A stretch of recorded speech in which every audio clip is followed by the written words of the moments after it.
You probably know the phrase crossing the Rubicon. Today it means making a decision you can't take back, pressing the red button, burning the bridge, hitting send on that text message. But the phrase comes from a very real moment when Julius Caesar, the most ambitious general in the Roman world, had to decide whether to back down or start a civil war. And here's the catch. One choice meant humiliation through political ruin, and the other meant risking everything for either victory or execution. Let's dig in.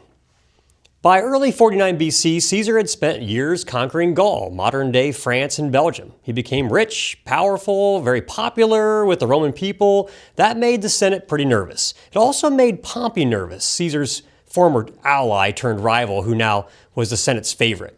The Senate ordered Caesar to give up his armies and return to Rome as a private citizen. And Caesar knew exactly what that meant. Army equals no protection.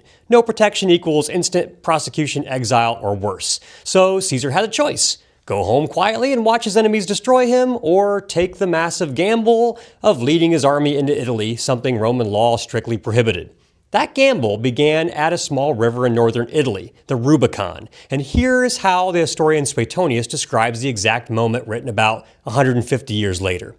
Coming up with his troops on the banks of the Rubicon, which was the frontier of his province, he halted for a while, and revolving in his mind the importance of the step he meditated, he turned to those about him saying, "Still, we can retreat, but once let us pass this little bridge, and nothing is left but to fight it out with arms." Even as he hesitated, this incident occurred. A man of strikingly noble mien and graceful aspect appeared nearby, and played upon a pipe. To hear him, not merely some shepherds, but some soldiers too, came flocking from their posts, and amongst them some trumpeters. He snatched a trumpet from one of them and ran to the river with it. Then, sounding the advance, with a piercing blast, he crossed to the other side. At this, Caesar cried out, "Let us go where the omens of the gods and the crimes of our enemies summon us. The die is now cast." This is kind of wild.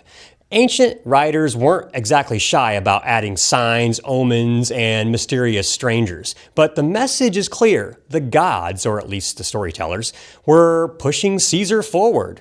In addition to omens or signs from the gods, Caesar is framing the crimes of his enemies, basically accusing Pompey and the Senate of illegally stripping him of his rights to justify breaking Roman law and starting a civil war.